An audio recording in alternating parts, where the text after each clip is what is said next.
Imagine spending an entire weekend helping a friend move. You rent the moving truck, haul heavy furniture up 3 flights of stairs, and completely sacrifice your days off. A few weeks later, you ask them for a quick ride to the airport, and they tell you they're too busy. That immediate sting isn't just an emotion, it's the feeling of a bad debt. This logic dates back to early utilitarian thinkers like John Stuart Mill. They argued that human behavior is driven by a simple, constant calculation, the pursuit of the greatest possible pleasure at the lowest possible cost. Modern psychologists call this social exchange theory. It suggests we treat our social lives like an invisible economy. We are constantly, if subconsciously, weighing relational costs, like our time and emotional labor, against rewards like validation, status, and companionship. We use this internal ledger to audit every connection we have. If the costs of maintaining a friendship consistently outweigh the rewards, we naturally begin to question if the relationship is still worth the investment. If this framework is true, it suggests that every human connection is a calculated transaction. It frames our social bonds not as selfless acts of love, but as ongoing negotiations where we are always looking for a fair return. Our brains judge these transactions using a specific benchmark called the comparison level. This is a horizontal baseline of what we believe we deserve, built from our past experiences and cultural expectations. We then track the actual utility of our relationship as a fluctuating line that moves above or below that baseline. But satisfaction isn't the only metric. We also track the comparison level for alternatives. This line represents the value of the best available other deal, whether that's a different social group or simply being alone. When a better alternative appears, our expectations for our current partner shift upward. This explains why dating apps can feel so exhausting. By providing a visible, high-volume stream of alternatives, they force users into constant, rapid-fire cost-benefit calculations, making it harder for any single connection to stay above the rising baseline of expectations. The theory predicts one very simple outcome. The moment the actual utility of a relationship falls below that alternative line, we begin to emotionally withdraw. When the cold math doesn't add up, we immediately look for a way out. This reveals the inherent fragility of our connections. If we are all effectively relational accountants, always looking for a better deal, our bonds are only as strong as our current lack of better options. This makes our relationships highly vulnerable to anyone who knows how to manipulate the numbers. The engine of this system is the norm of reciprocity, the hardwired human drive to return favors. Evolutionarily, this urge allowed early humans to cooperate, ensuring that a favor given today would be returned when it was needed most. Manipulators hijack this drive by initiating massive, unsolicited favors.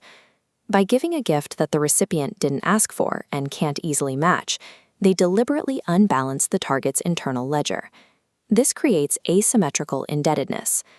Because the recipient cannot offer an equivalent repayment, they experience acute psychological distress.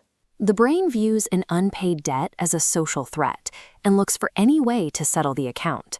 When money or favors aren't available to pay back the debt, targets often offer the only currency they have left: compliance, brand loyalty, or interpersonal submission. They pay for the initial gift with their own autonomy. In this scenario, the instinct for cooperation is weaponized. When the ledger is intentionally tilted, the very drive that built human society becomes a tool for coercive control. This same math governs the workplace through the psychological contract. This is the unspoken expectation of fairness between employer and employee, the belief that extra effort will be met with reciprocal rewards. When that contract feels unbalanced, when high costs like overtime are met with low rewards like a lack of feedback, the exchange fails. Employees who feel their contributions are being taken for granted naturally begin to pull back, leading directly to burnout or resignation. In personal conflicts, this ledger can turn punitive. If one person feels slighted, they might engage in negative reciprocity, intentionally withholding their affection or support to punish the other party for a perceived missed payment. This creates a tit-for-tat cycle where each person waits for the other to give first.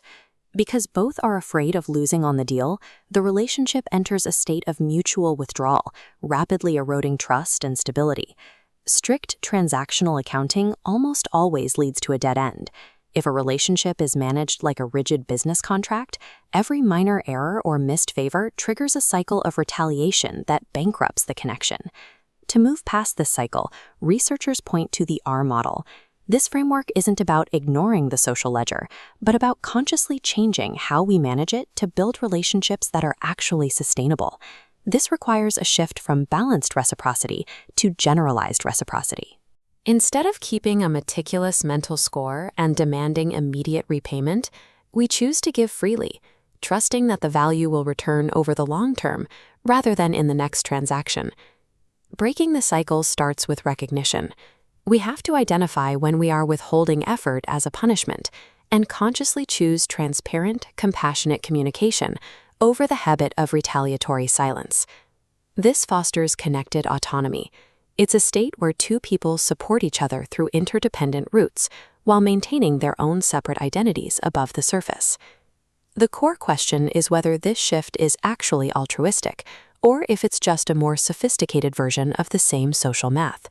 If we are hardwired to be accountants, can we ever truly give without a receipt? The answer lies in shifting the unit of profit.